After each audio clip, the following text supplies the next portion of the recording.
ನಮಸ್ಕಾರ ಸ್ನೇಹಿತರೆ, ನನ್ನ ಪಕ್ಕದ ಮನೆ ಹುಡುಗಿ ಎಷ್ಟೇ ಕಿರುಚಿದರೂ ಬಿಡದೆ ಅವಳನ್ನು ದಂಗಿದ ಕತೆ. ನೀವು ಚಾನಲ್ಗೆ ಸಬ್ಸ್ಕ್ರೈಬ್ ಮಾಡಿ ಮತ್ತು ಈ ವಿಡಿಯೋ ಶೇರ್ ಮಾಡಿ. ಫೋಟೋ ಅಂತ ಕಾಮೆಂಟ್ ಮಾಡಿದ್ರೆ ನಾನು ನಿಮಗೆ ನನ್ನ ಫೋಟೋಗಳನ್ನು ಸೆಂಡ್ ಮಾಡ್ತೀನಿ. ಸೊ ಬನ್ನಿ ಸ್ನೇಹಿತರೆ, ಕತೆ ಶುರು ಮಾಡೋಣ. ನಾನು ಇರೋದು ಒಂದು ಸಿಂಗಲ್ ಬೆಡ್ರೂಮ್ ಮನೆಯಲ್ಲಿ. ಮದುವೆಯಾಗಿದೆ, ಆದರೆ ಇನ್ನೂ ಮಕ್ಕಳನ್ನು ಮಾಡಿಲ್ಲ. ಹೆಂಡತಿ ನನಗಿಂತ 5 ವರ್ಷ ಚಿಕ್ಕವಳು. ನನಗೆ ಫ್ಯಾಕ್ಟರಿಯಲ್ಲಿ ಕೆಲಸ. ನನ್ನ ಹೆಂಡತಿ ಇವಾಗ ಕೆಲಸಕ್ಕೆ ಹೋಗುತ್ತಿಲ್ಲ. ನಮ್ಮ ಪಕ್ಕದ ಮನೆಯಲ್ಲಿ ಒಂದು ಸಂಸಾರ, ಅಪ್ಪ ಅಮ್ಮ ಮತ್ತು ಗಂಡನನ್ನು ಬಿಟ್ಟು ಬಂದ ಮಗಳು. ಅವಳಿಗೆ ಸುಮಾರು 18-20 ವಯಸ್ಸು. ಅವಳನ್ನ ನೋಡಿದರೆ ಸಾಕು ತುಣ್ಣಿ ಹಾಗೆ ನಿಗುರಿ ಬಿಡುತ್ತೆ.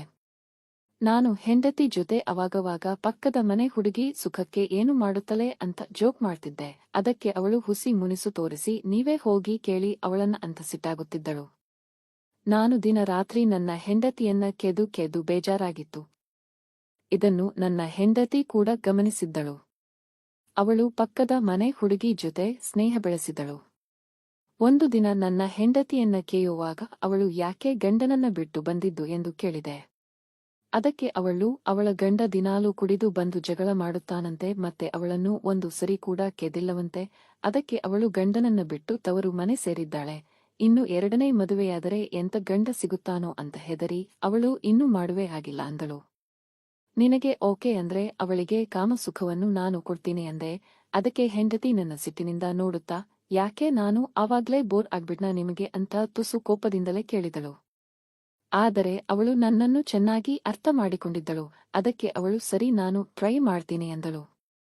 ಮಾರನೇ ದಿನ ನನ್ನ ಹೆಂಡತಿ ಹೇಳಿದಳು, ಆ ಹುಡುಗಿ ಗ್ರೀನ್ ಸಿಗ್ನಲ್ ಕೊಟ್ಟಿದ್ದಾಳೆ ಅಂದಳು. ನನಗೆ ಖುಷಿಯೋ ಖುಷಿ, ನನ್ನ ಮುದ್ದು ಹೆಂಡತಿ ಅಂತ ತಬ್ಬಿ ಮುದ್ದಾದಿದೆ. ಆ ದಿನ ನನ್ನ ಹೆಂಡತಿ ಆ ಹುಡುಗಿಗೆ ಕಾಲ್ ಮಾಡಿ ನಮ್ಮ ಮನೆಗೆ ಕರೆದಳು. ಅವಳು ಬಂದ ನಂತರ ಸೀದಾ ನಮ್ಮ ಬೆಡ್ರೂಮಿಗೆ ಕರೆದುಕೊಂಡು ಹೋದಳು. ಮತ್ತೆ ಸ್ವಲ್ಪ ಹೊತ್ತಿನಲ್ಲಿ ನನ್ನ ಕರೆದು ನಿಮ್ಮ ಗಿಫ್ಟ್ ಬೆಡ್ ಮೇಲೆ ರೆಡಿ ಇದೆ ಅಂದಳು. ನಾನು ಖುಷಿಯಿಂದ ನನ್ನ ಹೆಂಡತಿಗೆ ಕಿಸ್ ಕೊಟ್ಟು ಬೆಡ್ರೂಮಿಗೆ ಹೋದೆ. ಆ ಹುಡುಗಿಯ ಹೆಸರು ವಿಮಲಾ ಮತ್ತು ಅವಳು ಸ್ವಲ್ಪ ಭಯ ಹಾಗೂ ನಾಚಿಕೆಯಿಂದ ಬೆಡ್ ಮೇಲೆ ಕೂತಿದ್ದಳು. ನಾನು ಮೆಲ್ಲನೆ ಹೋಗಿ ಅವಳ ಪಕ್ಕ ಕೂತೆ. ನನಗೂ ಏನು ಮಾತಾಡಬೇಕೆಂದು ಗೊತ್ತಾಗಲಿಲ್ಲ. ಅದಕ್ಕೆ ನಾನು ಅವಳ ಕೈ ಮುಟ್ಟಿದೆ. ಅವಳು ಮುಖ ಎತ್ತಿ ನನ್ನನ್ನೇ ನೋಡಿದಳು. ಅವಳ ಕೈಗೆ ಒಂದು ಕಿಸ್ ಕೊಟ್ಟೆ. ಮೇಬಿ ಅವಳಿಗೆ ಮೈ ಜುಮ್ ಎಂದಿರಬೇಕು, ಯಾಕಂದ್ರೆ ಇದು ಅವಳ ಮೊದಲ ರಾತ್ರಿಯಾಗಿತ್ತು. ನಾನು ಅವಳನ್ನು ಹತ್ತಿರ ಎಳೆದುಕೊಂಡು ಅವಳ ಕೆನ್ನೆಗೊಂದು ಕಿಸ್ ಕೊಟ್ಟೆ. ಅವಳ ಉಸಿರಾಟ ಜೋರಾಯಿತು. ಅವಳ ಕೂದಲಿನ ವಾಸನೆಯಿಂದ ನನಗೆ ಇನ್ನೂ ಚೂಲು ಹತ್ತಿತು. ಇನ್ನೂ ತಡಮಾಡದೆ ಅವಳ ತುಟಿಗೆ ನನ್ನ ತುಟಿ ಸೇರಿಸಿದೆ. ಅವಳು ನನ್ನನ್ನು ಗಟ್ಟಿಯಾಗಿ ತಬ್ಬಿಕೊಂಡಳು. ಅವಳು ಕೂಡ ನನಗೆ ಸಾಥ್ ಕೊಡಲು ಶುರು ಮಾಡಿದಳು. ಹಾಗೆಯೇ 5 ನಿಮಿಷ ಆದ ಮೇಲೆ ನಾನು ಮೆಲ್ಲನೆ ಅವಳ ಸೀರೆಯನ್ನು ಬಿಚ್ಚಿದೆ. ಬ್ಲೌಸ್ ಮೇಲಿಂದ ಅವಳ ಮೊಲೆಗಳನ್ನು ಇಸುಕಿದೆ. ಅವಳ ಬಾಯಿಂದ ಆ ಎನ್ನುವ ಮೂನುಗತ ಕೇಳಿಸಿತು. ನಾನು ಹಾಗೆಯೇ ಅವಳ ಬಟ್ಟೆಯನ್ನು ಬಿಚ್ಚಿ ಬೆತ್ತಲೆ ಮಾಡಿ ನಾನು ಬೆತ್ತಲಾದೆ. ಆಹಾ, ಎಂಥ ಸೌಂದರ್ಯ! ಅವಳ ತುಲ್ಲನ್ನು ಕ್ಲೀನ್ ಶೇವ್ ಮಾಡಿದ್ದಳು. ಅವಳು ನನ್ನ ತುಣ್ಣಿಯನ್ನು ನೋಡಿ ಸ್ವಲ್ಪ ಗಾಬರಿಯಾಗಿದ್ದರು. ಖುಷಿಯಿಂದಲೇ ಇದ್ದಳು. ಅವಳ ಪರ್ಫೆಕ್ಟ್ ಫಿಗರ್ ನೋಡಿ ನನಗಿನ್ನೂ ತಡೆಯಲು ಆಗಲಿಲ್ಲ. ನಾನು ಮತ್ತೆ ಅವಳನ್ನು ಗಟ್ಟಿಯಾಗಿ ತಬ್ಬಿಕೊಂಡು ಅವಳ ಮೊಲೆಗಳನ್ನು ಹಿಸುಕುತ್ತಾ ಎಲ್ಲೆಂದರಲ್ಲಿ ಕಿಸ್ ಮಾಡಿದೆ. ಅವಳು ಕೂಡ ಎಂಜಾಯ್ ಮಾಡುತ್ತಾ ಮೂನುಗಳು ಶುರು ಮಾಡಿದಳು. ಅವಳ ಮೊಲೆಗಳನ್ನು ಚೀಪುತ್ತಾ ಮೆಲ್ಲಗೆ ಅವಳ ತುಲ್ಲಿನ ಮೇಲೆ ಒಂದು ಕಿಸ್ ಕೊಟ್ಟೆ. ಅವಳು ಆ ಎಂದಳು. ನಾನು ಮೆಲ್ಲಗೆ ನನ್ನ ನಾಲಿಗೆಯಿಂದ ಅವಳ ತುಲ್ಲನ್ನು ಚೀಪಿದೆ ಮತ್ತು ಅವಳ ರಸವನ್ನು ಕೂಡ ಕೂಡಿದೆ. ಅವಳು ಇನ್ನೂ ವರ್ಜಿನ್ ಆಗಿದ್ದಳು. ಅವಳು ನನ್ನ ತಲೆಯನ್ನು ಗಟ್ಟಿಯಾಗಿ ತುಲ್ಲಿಗೆ ಒತ್ತಿಕೊಂಡಳು. ಅವಳು ಸುಖದಲ್ಲಿ ಆ ಎಂದು ಕಿರುಚಲು ಶುರು ಮಾಡಿದಳು. ಆಮೇಲೆ ನಾನು ಮೇಲೆದ್ದು ನನ್ನ ತುಣ್ಣಿಯನ್ನು ಅವಳ ಬಾಯಿಗೆ ಹಾಕಿ ತುರುಕಿದೆ. ಆಮೇಲೆ ನಾನು ನಿನ್ನ ಸೀಲ್ ಓಪನ್ ಮಾಡ್ತೀನಿ ಅಂದೆ.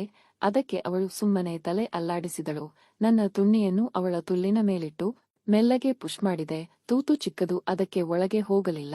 ನಾನು ಅವಳ ಸೊಂಟ ಹಿಡಿದು ಜೋರಾಗಿ ಒಳಗೆ ದಬ್ಬಿದೆ. ಅವಳು ನೋವಿನಿಂದ ಒಂದೇ ಸಮನೆ ಕಿರುಚಿದಳು ಮತ್ತು ಸ್ವಲ್ಪ ಬ್ಲಡ್ ಕೂಡ ಬಂತು. ಅದನ್ನು ಲೆಕ್ಕಕ್ಕಿಡನ ನಾನು ನನ್ನ ಕಾರ್ಯವನ್ನು ಮಾಡಿದೆ. ಸ್ವಲ್ಪ ಹೊತ್ತು ಕುಟ್ಟಿದ ಮೇಲೆ ನನ್ನದು ಸಲೀಸಾಗಿ ಜರಿ ಒಳಗೆ ಊರಿಗೆ ಹೋಗುತ್ತಿತ್ತು. ಅವಳ ತುಲ್ಲಿಂದ ರಸ ಕೂಡ ಬರುತ್ತಿತ್ತು. ಅವಳು ತನ್ನ ಸೊಂಟವನ್ನು ಎತ್ತಿ ಎತ್ತಿ ಕೊತ್ತಲು ಅವಳನ್ನು ಚೆನ್ನಾಗಿ ದಂಗಿದೆ. ಅವಳು ಫಕ್ ಮೀ, ಇನ್ನೂ ಜೋರಾಗಿ ಮಾಡು, ನಿಲ್ಲಿಸಬೇಡ ಅಂತ ಕಿರುಚುತ್ತಿದ್ದಳು. ನನ್ನ ವೇಗ ಇನ್ನೂ ಜಾಸ್ತಿ ಆಯಿತು. ನನ್ನ ಪ್ರತಿ ತುಣ್ಣಿ ಅವಳ ತುಲ್ಲೊಳಗೆ ಇತ್ತು. ಅವಳ ಮೈ ಎಲ್ಲ ಬೆವರಿತ್ತು ಮತ್ತು ಅವಳು ನಡುಗುತ್ತಿದ್ದಳು. ಅವಳು ಜೋರಾಗಿ ಕಿರುಚುತ್ತಾ ರಸವನ್ನು ಚಿಮ್ಮಿಸಿದಳು. ನಾನು ಕೂಡ ಅವಳ ತುಲ್ಲೊಳಗೆ ರಸವನ್ನು ಚಿಮ್ಮಿಸಿಬಿಟ್ಟೆ. ಆಮೇಲೆ ಅವಳ ರಸವನ್ನೆಲ್ಲ ನೆಕ್ಕಿದೆ. ಅವಳು ನನ್ನ ತುಣ್ಣಿಯನ್ನು ಚೀಪಿ ಚೀಲಿ ಕ್ಲೀನ್ ಮಾಡಿದಳು. ನಾವು ಹಾಗೆಯೇ ತಬ್ಬಿಕೊಂಡು ಸ್ವಲ್ಪ ಹೊತ್ತು ತುಟಿಗೆ ತುಟಿ ಸೇರಿಸಿ ಮುದ್ದಾಡಿದೆವು. ಆಮೇಲೆ ಬಟ್ಟೆ ಹಾಕಿಕೊಂಡು ಹೊರಗಡೆ ಬಂದೆವು. ನನ್ನ ಹೆಂಡತಿ ನನ್ನನ್ನೇ ಗುರಾಯಿಸಿಕೊಂಡು ನೋಡಿದಳು. ಆಮೇಲೆ ವಿಮಲಾ ಹತ್ತಿರ ಹೋಗಿ ಹೇಗಿತ್ತು ಅಂತ ಕೇಳಿದಳು. ಅದಕ್ಕವಳು ನಾಚಿಕೆಯಿಂದ ಸ್ಮೈಲ್ ಕೊಟ್ಟು ತಲೆ ಅಲ್ಲಾಡಿಸುತ್ತಾ ಚೆನ್ನಾಗಿತ್ತು ಅಂದಳು. ಆಮೇಲೆ ಅವಳು ಮನೆಗೆ ಹೋದಳು. ಆಮೇಲೆ ಇನ್ನೂ ಮೂಡ್ನಲ್ಲಿ ಇದ್ದ ನಾನು ಕೋಪದಲ್ಲಿದ್ದ ನನ್ನ ಹೆಂಡತಿಯನ್ನು ಆ ರಾತ್ರಿಯೆಲ್ಲ ಚೆನ್ನಾಗಿ ಕೆದು ಸಮಾಧಾನ ಮಾಡಿದೆ. ಸೊ ಸ್ನೇಹಿತರೆ, ಇದರ ಮುಂದಿನ ಭಾಗಕ್ಕಾಗಿ ವೇಟ್ ಮಾಡಿ. ನಾನು ಕೇಳಿಕೊಳ್ಳೋದು ಇಷ್ಟೇ. ಈ ಕತೆ ನಿಮಗೆ ಇಷ್ಟ ಆಗಿದ್ರೆ ಪ್ಲೀಸ್ ಲೈಕ್ ಮತ್ತು ಶೇರ್ ಮಾಡಿ, ಹಾಗೆ ಸಬ್ಸ್ಕ್ರೈಬ್ ಮಾಡೋದನ್ನ ಮರಿಬೇಡಿ.